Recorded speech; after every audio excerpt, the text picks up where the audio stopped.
Você sabe a idade do nosso universo? De onde veio o nosso planeta e o nosso sistema solar? Como foram formados os corpos celestes? Mas afinal, o que é exatamente o universo?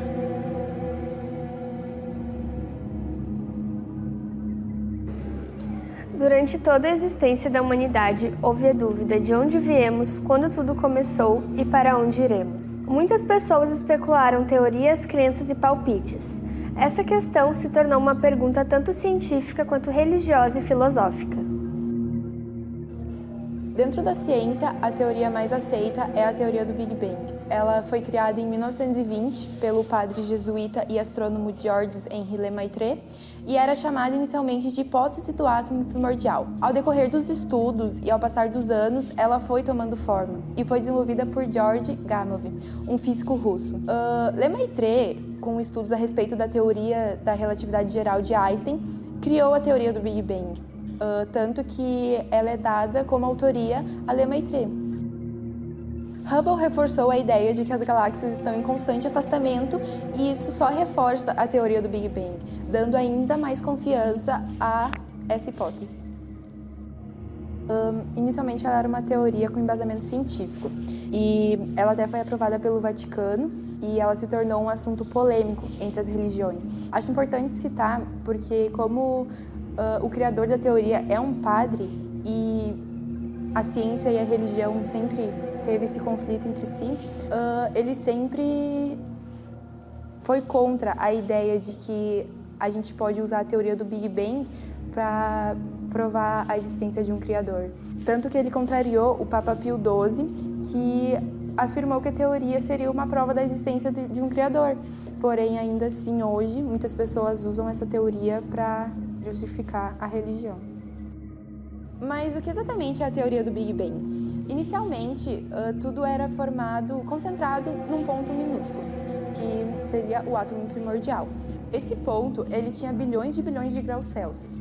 Em um certo momento desse período todo de bilhões de anos, aconteceu a liberação dessa energia, que seria a explosão do Big Bang. A explosão, o termo explosão é usado de forma incorreta, porque não foi bem uma explosão, foi uma liberação de energia. Essa liberação de energia liberou energia. Daí agora, como foram criados os planetas, as galáxias, sendo que só tinha energia? A energia e a matéria se equivalem. Então a energia se transformou em matéria e conforme o universo foi se expandindo, ele foi esfriando.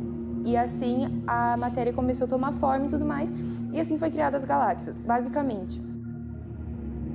A era inicial do Big Bang é denominada a era de quarks. Quarks e gluons eram as partículas subatômicas que tinha no início do universo. Eles se moviam muito rapidamente e por isso não conseguiu formar átomos. Depois de um certo nível de refrigeração do universo, os quarks se juntaram e formaram os nêutrons. E assim foi aparecendo os outros átomos estáveis e assim foi aparecendo os gases também, como o hélio e o hidrogênio, que são os principais gases do nosso universo. Após 50 mil anos do início do Big Bang, surgiram as primeiras galáxias que eram formadas por concentrações da matéria. No início, o universo era escuro, porém com a eliminação de fótons devido à diminuição da densidade e à refrigeração do universo, apareceram os primeiros raios de luz, que também é conhecido como a radiação cósmica de fundo. Depois da refrigeração do universo e expansão, ele foi mudando de cor. De violeta ele foi para amarelo, de amarelo ele foi para laranja, de laranja para vermelho e assim foi criando as cores dentro dele. O universo, ele emitia micro-ondas. Essas micro-ondas, elas podem ser ouvidas, por exemplo, por rádios. Os chiados que o rádio transmite quando a gente não encontra uma rede é fósseis do Big Bang, porque lá no início, essas micro-ondas que formavam essa radiação cósmica de fundo. Depois de diversos cientistas, físicos, astrônomos estudarem as estrelas, a velocidade como elas se expandem, foi especulado que o universo surgiu por cerca de 13,8 bilhões de anos atrás. Acho importante citar também a GN Z11, que é a galáxia mais antiga e distante já encontrada.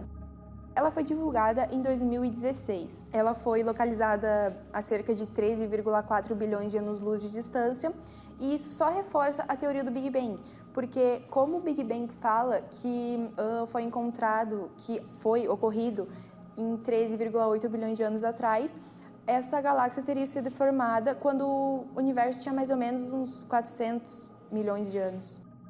Para a galáxia GN11 ser descoberta, foi aplicada a lei de Hubble.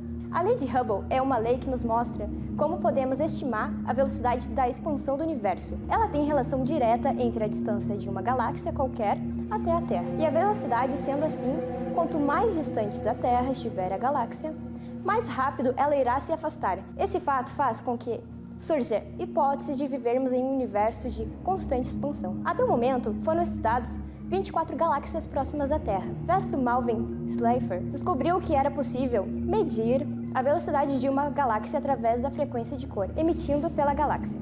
Agora, energia escura consiste de um componente adicional, uma forma de energia desconhecida que tem pressão negativa que neutraliza efeito atrativo da gravidade, impulsionando a expansão acelerada do universo. Não contém massa e distribui pelo espaço. Sendo assim, ela fica rolezando pelo espaço.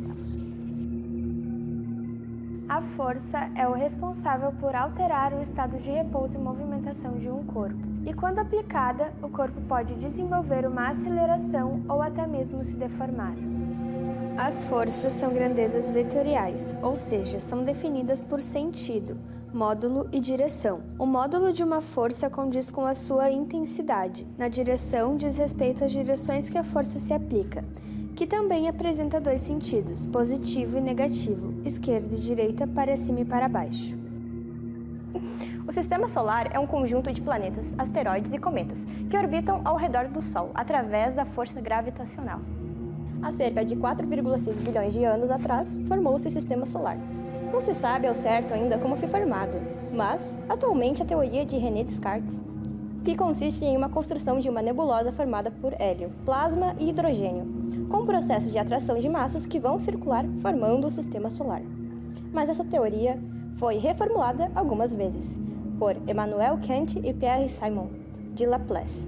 Essa teoria diz que o Sistema Solar é formado a partir da rotação da nebulosa, onde a contração dos corpos, junto com a gravidade, atraem para o centro, formando então o Sol. Sendo o organismo com maior massa ficando no centro do sistema, os planetas foram formados a partir de restos. Nesses corpos que formaram o Sol, com uma densidade menor orbitando ao redor dele.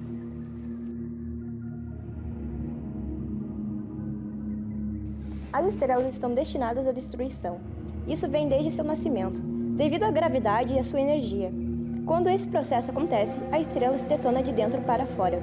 Antes de chegar ao estágio de explosão, durante a vida da estrela, já vem ocorrendo dentro dela as reações, dentro do seu núcleo. O elemento do núcleo começa a se transformar. Esse processo é chamado de nucleossíntese quiescente. O núcleo se expande na superfície e as ondas de energia explodem as camadas externas da estrela. É uma espécie de queima hidrodrástica, pois o gás da camada inferior se equilibra com o peso das camadas superiores. O resto da estrela é seu núcleo que está agora muito denso.